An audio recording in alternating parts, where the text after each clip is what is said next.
আমি সুমনা। আজকে আমি আপনাদের কাছে একটা মজার রেসিপি নিয়ে চলে এসেছি। খুব সহজ সরল এবং খুব ঘরোয়া পদ্ধতিতে এবং কম উপকরণে কম পরিমাণে এই রেসিপিটা কিন্তু হয়ে যায় খুব কম সময়ের মধ্যে। তো সেটা হচ্ছে এই যে এখানে দেখে আপনারা কি বুঝতে পারছেন, এটা হচ্ছে কুমড়ো ফুল। আমি এটা কুমড়ো ফুল ভাপা বা কুমড়ো ফুল বাসা বলে, আঞ্চলিক ভাষা এটাকে বাসাও বলে। তো সেই কুমড়ো ফুলের ভাপাটা আমি করেছি, আর এটা খেতে এতটাই সুন্দর হয়। এটা অল্প লাগে, একদম 1 চামচ দিয়ে আপনার অনেকটা ভাত খাওয়া হয়ে যায়। দারুণ টেস্টি হয় এটা খেতে, মানে এক গরম গরম ভাতের সঙ্গে এটা খেয়ে দেখবেন খুব ভালো লাগে খেতে। তো এটা কিভাবে আমি করলাম সেটাই আপনাদের সঙ্গে আমি আজকে শেয়ার করব। আর সেটা দেখতে গেলে অবশ্যই কিন্তু আমার ইউটিউব চ্যানেল কখনো সখনোতে আপনাদেরকে চলে আসতে হবে। তাহলে আপনারা চলে আসুন আমার ইউটিউব চ্যানেল কখনো সখনোতে, দেখে নেওয়া যায় সেখানে আমি রেসিপিটা কিভাবে করলাম। নমস্কার বন্ধুরা, আমি আমার ইউটিউব চ্যানেল কখনো সখনোতে আজকে চলে এসেছি আবার একটা রেসিপি নিয়ে, আমার রেসিপির ঝুলি থেকে। আশা করি আপনারা সকলে ভালো আছেন, সুস্থ আছেন। এখানে তো দেখে বুঝতেই পারছেন এগুলো হচ্ছে কুমড়ো ফুল। দেখুন এগুলো সব আমার গাছের কুমড়ো ফুল। তো এখানে অনেকগুলো ফুল আছে, 49টা ফুল আছে। 50টা ফুল আর হলো না। আর আমি এগুলো কিন্তু কিনিনি, জানেন তো, আমার বাগানে গাছ হয়েছে, সেই গাছ থেকে ফুলগুলো মানে প্রতিদিন প্রায় 8টা 10টা 12টা করে হচ্ছে। তো আজকে 14টা ফুল পেয়েছি। তো সেই ফুলগুলো তুলে এই যে সেই জন্য এগুলো খুবই টাটকা, আর এগুলো 2 দিন 3 দিনের হয়ে গেছে, যার জন্য এগুলো চুপসে গেছে, কিন্তু দেখুন ভালো আছে, এগুলো কিন্তু ভালো আছে, পচে যায়নি। তো এই যে এগুলো সব ভালো আছে, এগুলো আমি জড়ো করলাম, কারণ আমি যে রেসিপিটা করব সেটা রান্নার পরে এইটুকু হয়ে যাবে। কুমড়ো ফুল তো খুব নরম না, সেই জন্য অনেক ফুল লাগবে। তো বাজারে তো সব সময় যাওয়াও হয় না, কেনাও হয় না, বা যখন যাবে তখন হয়তো নাও পেতে পারে। ওই জন্যে আমরা বাড়িতে হয়েছে, ভালোই হয়েছে, বাড়িতে নিয়ে নিই। তো সেই বাড়িতে তুলে তুলে জড়ো করে রাখলাম আমি 4 দিন ধরে, দিয়ে আজকে আমি আপনাদের সঙ্গে এই রেসিপিটা শেয়ার করব সেই জন্য। তো দেখুন আমি এই ফুলগুলো, আপনারা সবাই জানেন কুমড়ো ফুলের এই যে ভেতরে এই রেণুটা থাকে, এই ফুলটা এইভাবে কেটে নিতে হয়, আর এইগুলো ফেলে দিতে হয়, এই জিনিসটা ফেলে দিতে হয়, ডাঁটটা ফেলে দিতে হয়। তো আমি এইভাবে ফুলগুলো দেখুন এটা ছিঁড়ে নিলাম, আর ফুলটাকেও আমি এইভাবে কেটে নিচ্ছি, হাতে করেই ছিঁড়ে নেব, এতে ছুরি বা বটির দরকার হয় না, এটা খুবই নরম, অসুবিধা নেই। এইভাবে আমি ফুলটাকে পুরো ছাড়িয়ে নিচ্ছি, এই যে। তো এইভাবে আমি ফুলগুলোকে সব ছাড়িয়ে নেব, আর ছাড়িয়ে ছাড়িয়ে কেটে নেব। তো বন্ধুরা দেখুন এটা করতে করতে কারেন্টটা চলে গেল, একটু অন্ধকার হয়ে গেল সাথে সাথেই, তো আলোটা কম হয়ে গেল। তো ততক্ষণে আমি এগুলো ছাড়িয়ে নিয়ে আসি, তারপরে আমি আবার আপনাদের সঙ্গে চলে আসছি। আর বন্ধুরা এই রেসিপিটা খুব সহজ, খুব মানে তাড়াতাড়ি হয়ে যায়, খুব কম উপকরণে খুব কম পরিমাণে এটা কিন্তু হয়ে যায়, আর খেতেও হয় অসাধারণ। এটা আমি আমার এক বন্ধু কাম বোনের কাছে শিখেছি, এর আগেও ওর নাম আমি আপনাদেরকে বলেছি, এর আগেও আমাকে অনেক রেসিপি ও শিখিয়েছে। তো ওই পম্পির কাছে আমি এগুলো শিখেছি। তো সেই জন্য দেখুন এটা খেতে খুবই ভালো লাগে, আর গরম গরম ভাতে 1 থালা ভাত খাওয়া হয়ে যাবে, একদম 1 থালা ভাত খাওয়া হয়ে যাবে, আর কিছুই লাগবে না। ভীষণই ভালো লাগে, আমি এর আগেও করে খেয়েছি, সেই জন্যই আমি ভাবলাম যে আপনাদের সঙ্গে এটা শেয়ার করে দিই। তো সেই জন্যই শেয়ার করতে এলাম। আবার আমি ফুলগুলো জড়ো করে, তো দেখবেন একবার এরকমভাবে করে খাবেন। যদি বাজারে ফুল কিনতে পাওয়া যায়, বাজার থেকে নিয়ে আসবেন, একটু বেশি করে নিয়ে আসবেন। এটা কিন্তু খুব অল্প হয়ে যায়, অল্পতে হবে না। ভাজা খেতে গেলে যেমন যে যতজন আছে তটা ফুল বা তার ডবল ফুল হলে হয়ে যায়, কিন্তু এটা হবে না, এটা একটু বেশি লাগবে। এটা কিন্তু পরিমাণে খুব কমই খায়, মানে চা চামচের 1 চামচ করে নিলেই কিন্তু এটা প্রচুর ভাত খাওয়া হয়ে যাবে, তার বেশি আপনার লাগবেও না, যে অনেকটা পরিমাণে 1 বাটি করে লাগবে তা কিন্তু নয়। এটা খুব কম পরিমাণে অনেক ভাত খাওয়া হয়ে যায়, সেই জন্য দেখবেন বাজার থেকে কিনে নিয়ে আসবেন। 2 ডজন ফুল কিনলেই হবে, বা 3 ডজন, যার যেমন পরিবারে মেম্বার আছে সেই অনুযায়ী কিনবেন, দেখবেন হয়ে যাবে। তো বন্ধুরা চলুন আমি তাহলে এগুলো সব ছাড়িয়ে নিই, ছাড়িয়ে নিয়ে আবার আমি আপনাদের কাছে চলে আসছি।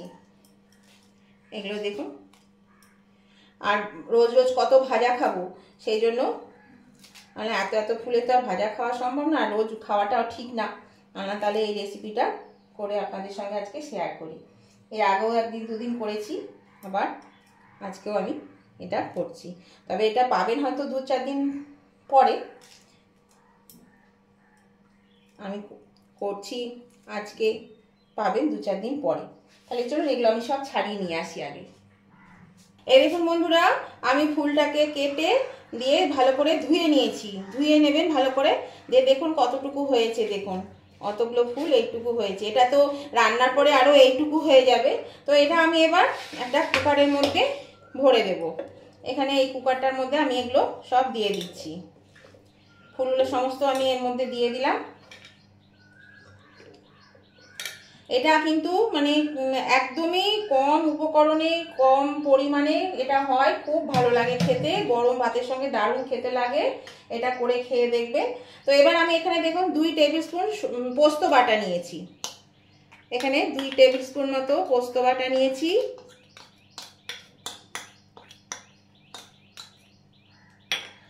আর নিয়েছি এখানে 1 চা চামচ সর্ষে বাটা।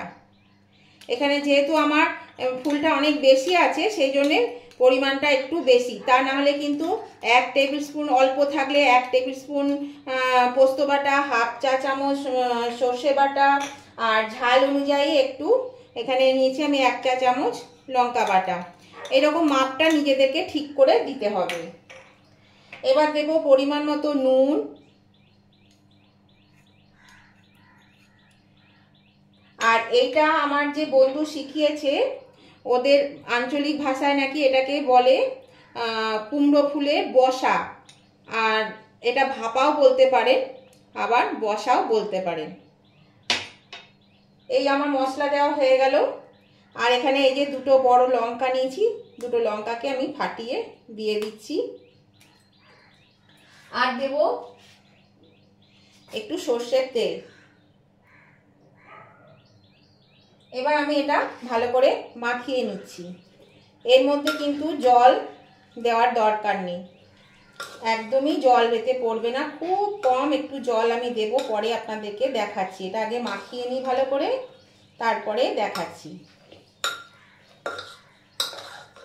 এটাকে এইগুলো দিয়েই, এই যে পোস্ত, সর্ষে, লঙ্কা বাটা এইসব দিয়ে, তেল দিয়ে এইটার জিনিসটা মাখিয়ে নিতে হবে ভালো করে।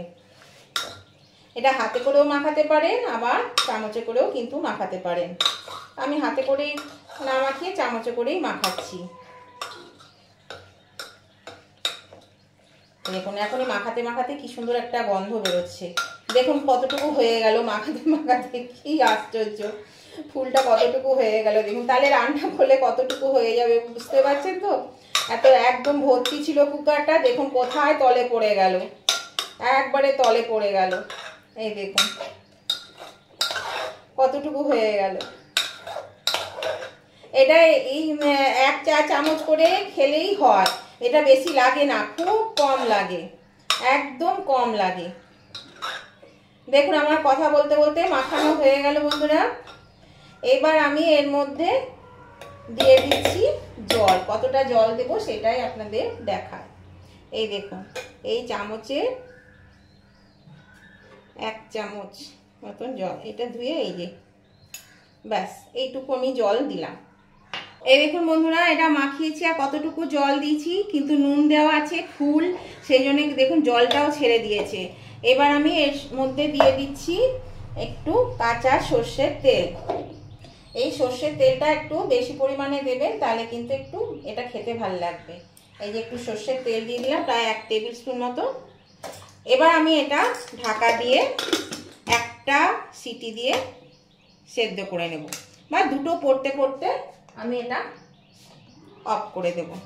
তাহলে চলুন আমি এটা গ্যাসে বসিয়ে দিই। এই দেখুন বন্ধুরা, এটা সেদ্ধ হয়ে গেছে, আমি নিয়েছি, ঠান্ডাও হয়ে গেল, খুলে গেল ঢাকাটা। তো দেখুন এবার আমি আপনাদেরকে দেখাচ্ছি। এই দেখুন ঠিক এরকম হবে একদম জিনিসটা। এবার আমি এটা নামিয়ে নিচ্ছি।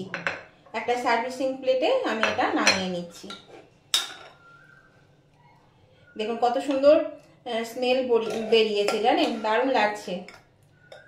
এই যে, আর কতটুকু জল দিয়েছিলাম তাতেও দেখুন কত জল বেরিয়ে গেছে। এই ফুল থেকে জলটা বেরোবেই, একদমই জল দিইনি, তাও জল বেরিয়ে গেছে। এই দেখুন বন্ধুরা। তাহলে বন্ধুরা, আজকের রেসিপিটা যদি আপনাদের ভালো লেগে থাকে, পছন্দ হয়ে থাকে, তাহলে নতুন বন্ধু যারা এখনো আমার চ্যানেলটা সাবস্ক্রাইব করেনি তারা কিন্তু অবশ্যই আমার চ্যানেলটা সাবস্ক্রাইব করে আমার পাশে থাকবেন, আর পাশে থাকা বেলটা অবশ্যই ক্লিক করে দেবেন। তাহলে আমি যখনই আমার নতুন নতুন ভিডিও আপলোড করব সাথে সাথে নোটিফিকেশন আপনাদের মোবাইলে পৌঁছে যাবে, আর সবার আগে আপনারা আমার ভিডিও দেখতে পাবেন। আর নতুন এবং পুরাতন উভয় বন্ধুদেরকেই বলছি, আজকের রেসিপিটা আপনাদের পছন্দ হয়ে থাকলে অবশ্যই কিন্তু দেখতে দেখতে যদি এখনো লাইক দিতে ভুলে গিয়ে থাকেন তাহলে অবশ্যই লাইক করে দেবেন। আর একটা লাইক আপনাদের আমাকে এগিয়ে নিয়ে যেতে অনেকটা সাহায্য করে। আর কেমন লাগলো সেটা জানাতে কমেন্ট করতে তো একদমই ভুলবেন না। অবশ্যই কমেন্ট করে জানিয়ে দেবেন আজকের রেসিপিটা আপনাদের কেমন লেগেছে। আর ভালো লাগুক মন্দ লাগুক, যেমনই লাগুক না কেন, কমেন্ট করতে ভুলবেন না। আপনাদের কমেন্ট আমাকে পরবর্তী রেসিপি বানাতে অনেকটা উৎসাহিত করে। আর আপনাদের বন্ধু বান্ধব আত্মীয় স্বজন সকলেই যাতে পেয়ে যায় তার জন্য কি করতে হবে, প্রচুর পরিমাণে শেয়ার করে দিন। তাহলে আজকে রেসিপিটার জন্য অবশ্যই লাইক শেয়ার কমেন্ট করতে একদম ভুলবেন না। আমি আবার এরকম ছোটোখাটো নতুন ধরনের রেসিপি নিয়ে চলে আসবো আপনাদের কাছে। ততদিন আপনারা ভালো থাকুন, সুস্থ থাকুন। Tata, bye bye.